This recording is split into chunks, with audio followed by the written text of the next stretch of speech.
everyone. Today on Take Two, I am talking to Erica Scott, and Erica is the founder of Creating Consent Culture, which essentially is a body of work as well as a workshop that can be brought to you. But I want to back up a little bit, Erica, and ask, first of all, we all understand as parents and grandparents, teaching your kids to say no. But consent culture is a lot bigger than that, right? Can you give me sort of like a quick briefing on what it is? It is. It is bigger than that. So when you're creating consent culture, you're creating a safer space for you and your family, your community, for people to have better interactions, to get away from the culture of coercion that we live within, where there's always pressure, pressure to say yes to this, pressure to go along with that. And so when you're creating a consent culture, you're not just creating consent between you and the person you're interacting with. You're trying to create it in your workplace, in your home, in your school. And for parents and grandparents, what they could think of is, if you're raising young children, you bring in the people that are close to you and say, this is what we're trying to create for our kids. And we would like you to be part of that. So one thing is, we don't tell them to touch people when they don't want to. We don't tell them to give people hugs. They give people hugs when they want to. And we want you to understand that and not make a fuss if they don't want to touch you, if they don't want to give you a hug, if they don't want to sit in your lap, except that we're respecting their bodily autonomy, and we're trying to teach them that they have bodily autonomy, and this is how we do it, and we want you to be part of that. And so we create that in our smaller circles. If we create that in our schools, it spreads. Every time someone experiences consent culture, there's such a wonderful feeling, and so they want to share it, and then it spreads. So yeah. So it's funny because it is, you're so right. I right away can picture that, right? Go give Uncle Charlie a kiss, or we ingrain that coercion into our kids from the earliest times. That it's shocking now that you mention it. Right. Yeah, that's one of the basic ways. Personally, my workshop doesn't actually approach kids at that age. My workshop is designed for age 10 and up. And there are great websites out there and resources for people with younger kids, but that is definitely one of the recommendations, is to, allow them to initiate touch. Of course, there are times you have to stop them from running into traffic or whatever. That's understandable. You talk through it and whatever, but in terms of actually being able to choose who they touch when they want to, that's an important first step for sure. Okay, so can you walk me through some of the foundations? I'm teasing them out as you speak. It seems to me that being able to say no, to make an informed choice to say no to something that you're being coerced or encouraged to do, probably relies a little bit on some critical thinking and some analysis before you get there. Am I wrong in assuming that? Critical thinking, checking in with yourself. A lot of times, especially with teenagers, they don't know if they're a yes or a no. So what we talk about, what to do when you're a maybe, how to check in with yourself to figure out if you really are a yes or a no. And then practicing, so you can practice feeling confident to say no. But a really huge factor that we talk about is actually learning to hear no graciously. That's a huge piece of it that often doesn't get talked about. So we actually teach people to hear no as information rather than as rejection, rather than as judgment, and also to learn to appreciate hearing no. We go through some exercises that are fun and interactive that demonstrate how it's really hard for most people to say no. Most people have a really hard time. They don't want to hurt people's feelings. They don't want conflict. They don't want to let people down. So most people have a hard time saying no. Once kids understand that this is universal, we all have a hard time with it, then we can have more compassion for ourselves and others around that. And it makes more sense to learn to hear no graciously and to appreciate it when someone gives you a no, to realize that they took a risk, that it wasn't easy for them, and to actually thank them. And we teach kids to thank people when they say no. And I really encourage all the adults watching this too. The next time a loved one says no to you about something, try thanking them and see what happens, because usually it just blows people's minds. No one is used to being thanked when they say no. But what that does is it lets the person know that you appreciate that they took the risk to tell you their true boundaries, what they want and what they don't want. And that's one way you can thank them. You can say, thanks for letting me know what you want or what you didn't want. It's important to me to know that. And then not only is this a great way of getting past that awkward moment when someone says no to you, but also it shows the people around you that you're a safe person to express your boundaries to, express their boundaries to you.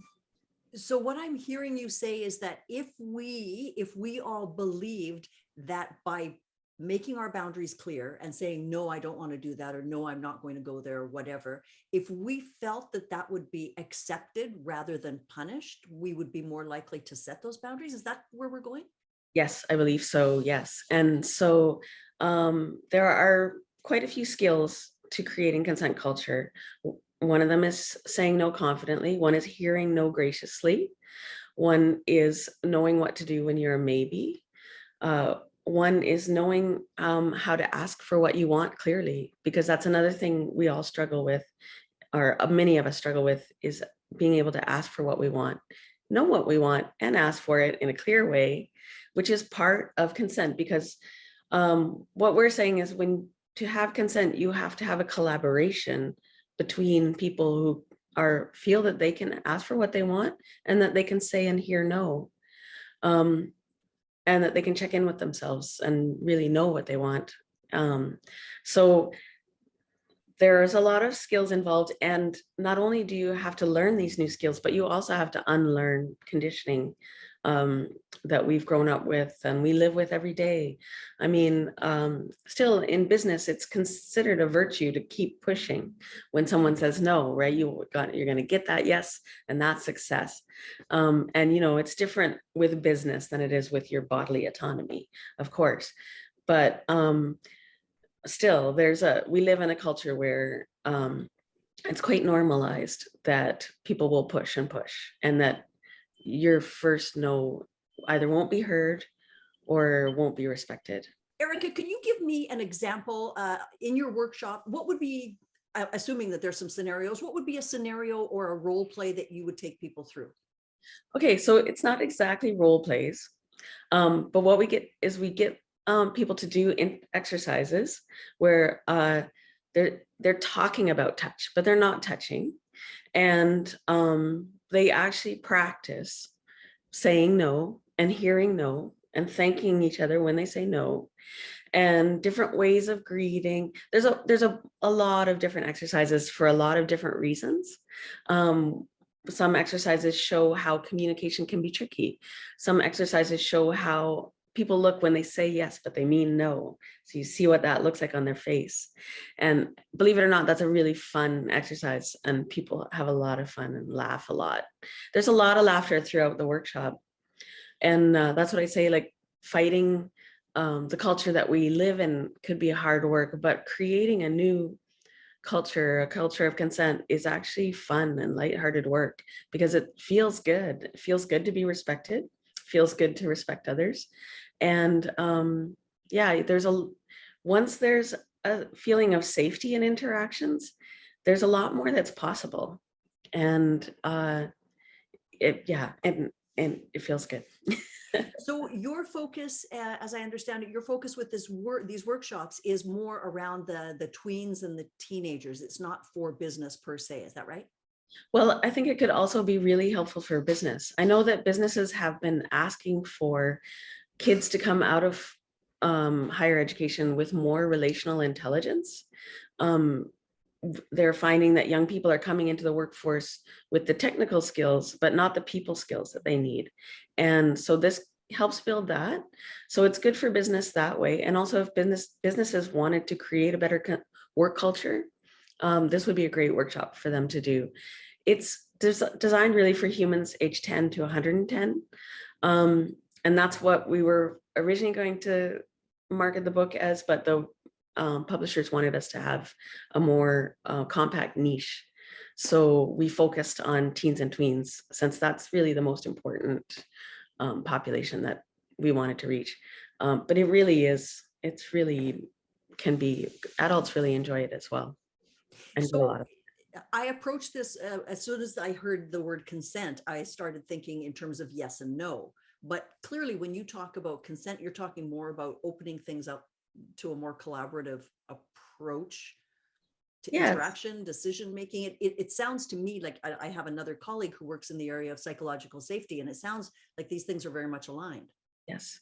Well, I'm there. We call the old model of the permissive model, or the gatekeeper model, where there was this script of that one person asks for the thing and the other person says yes or no, and that's consent, right?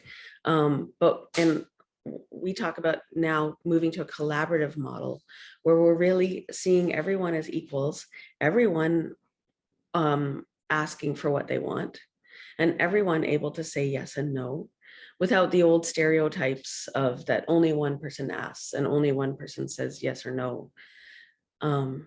If that makes sense to you, which comes a lot of gendered stereotypes. And so, yeah, that's one thing we're moving away from, is gendered stereotypes. And also a lot of what, one of the things that impacts consent is also systemic inequity, because any kind of power differential in an interaction makes it harder for some people to say no, or harder for some people to ask for what they want. They might be received differently when they say no or ask for what they want as well. Right, right.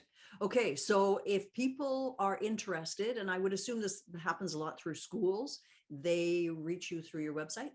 That's right, yeah, creatingconsentculture.com. And I'm having what does it look like? What does that workshop look like? Is it a half day? Is it an hour? Is it a full day? Give me a bit of a promo. So it used to be shorter, but as we wrote the book, it became longer. Now it's about a 3-hour workshop. And so when I'm doing it for younger kids, I break it up into chunks. High school, I would do, at the very least, break it into 2 pieces. But for older people, for teachers, for educators, for business people, it would be a half-day workshop. And yeah, and it's a lot of fun.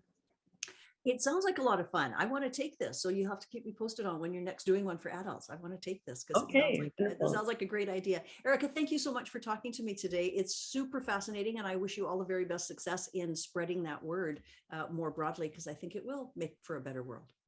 Thank you for having me. Imagine a world where no one fears a violation of their boundaries. A world where everyone feels safe in their bodies and confident in asking for what they want. A world where personal agency and autonomy are honored and people feel free to express their boundaries, their preferences, and their needs. What would you feel like living in such a world? Can you imagine it? There's a real magic that happens when you know that your boundaries will be respected and your desires won't be laughed at. When it's safe to speak up for what you do and don't want. When it's okay to change your mind.